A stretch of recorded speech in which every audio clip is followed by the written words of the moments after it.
আমি দেখেছি যে প্রফেশনাল লাইফে যারা যত বেশি বড় পজিশনে কর্মরত আছেন তারা তত বেশি বিনয়ী। আমি এখানে একটা উদাহরণ দিতে পারি। কোনো একটা ইন্টারন্যাশনাল অর্গানাইজেশন, খুব বড় ইন্টারন্যাশনাল অর্গানাইজেশন যার কয়েকশো কর্মী কাজ করছেন বাংলাদেশে।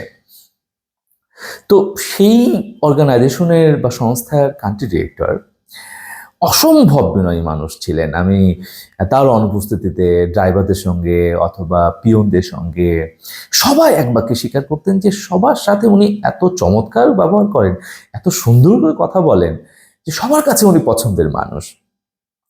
সামনে এসে কথা বলছেন, কোনো অহংকার নেই। সুতরাং বড় যত পজিশনে রয়েছেন বা বড় মানুষ যারা, তারা কিন্তু নিরহংকার মানুষ, বিনয়ী মানুষ।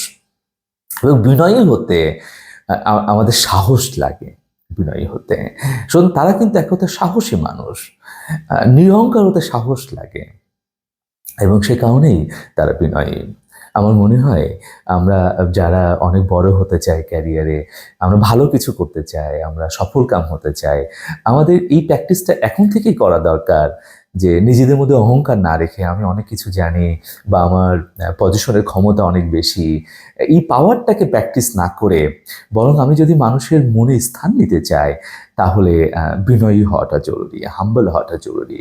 এবং বিনয়ী অন্যের কাছে আমাকে মহৎ করবে, বড় করে তুলবে।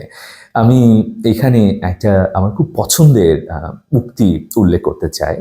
মায়া অ্যাঞ্জেলা, যিনি কিনা মার্কিন কবি, সাহিত্যিক, প্রাবন্ধিক, নাগরিক অধিকার কর্মী এবং জীবনী গ্রন্থকার, তিনি বলেছেন যে মানুষকে আমরা কি বললাম মানুষ হয়তো তা ভুলে যাবে।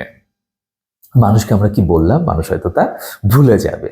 মানুষের সাথে কি আচরণ করলাম মানুষ হয়তো তাও ভুলে যাবে, কিন্তু মানুষকে আমি কি অনুভূতি দিলাম সেটা সে কখনোই ভুলবে না। সুতরাং আপনি যখন মানুষের সঙ্গে বিনয়ের সঙ্গে কথা বলবেন, বিনয়ী হবেন, যে অনুভূতিটা আপনি মানুষকে তখন দিবেন, যে মানুষের সংস্পর্শে আপনি যাবেন, সে মানুষ কখনোই সে অনুভূতি ভুলবে না।